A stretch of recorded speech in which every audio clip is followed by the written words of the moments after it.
세계 최고의 전무후무한 걸작품.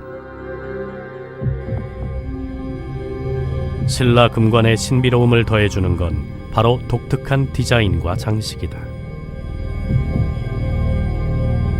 이 화려한 장식은 무엇을 뜻하는 것일까? 찬란한 디자인은 어떻게 탄생했을까?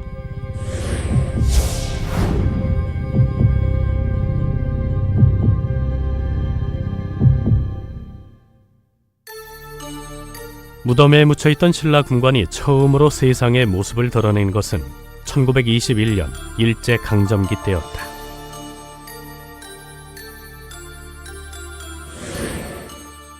한 민가에서 앞마당을 넓히기 위해 땅을 고르던 중에 우연히 발견된 것이다.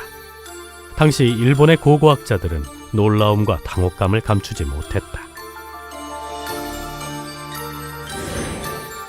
한반도에서 발견된 적이 없던 금관이 발견된 것이다. 지금까지 발견된 신라 금관은 모두 6점.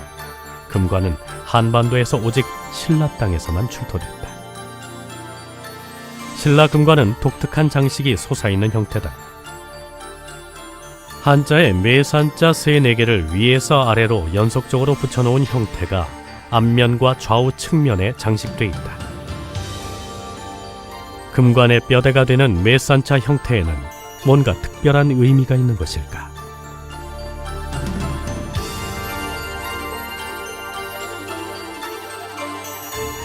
고대 신라인들이 남긴 화려한 금관의 디자인이 상징하는 것은 무엇일까?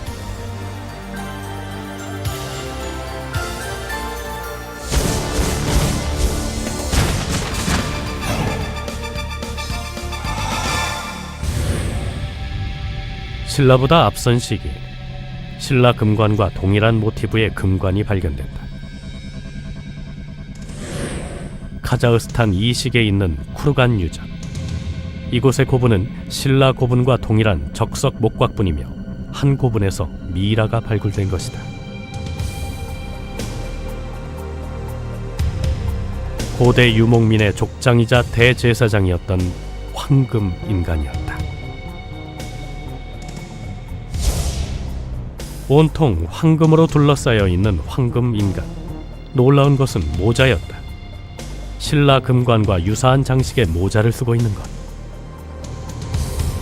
모자에서 나무가 위로 돋아나는 기법과 사슴 모양의 장식을 확인할 수 있었다. 시베리아 남부에서 발견된 사르마트 금관. 여기에서는 신라 금관의 기원을 찾아볼 수 있었다. 금관의 테두리 위로 사슴, 그리고 잎과 열매가 풍성한 나무가 서 있는 것이다.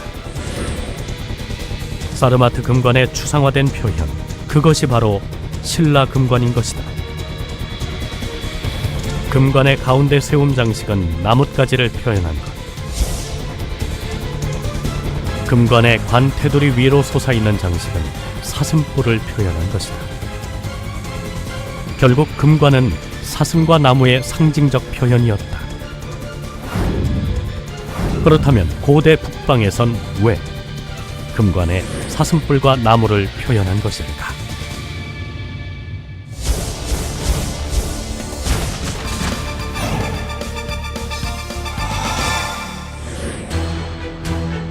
고대 북방 민족들은 나무를 하늘로 통하는 사다리, 즉 신과 인간을 연결해주는 매개체라 믿었다.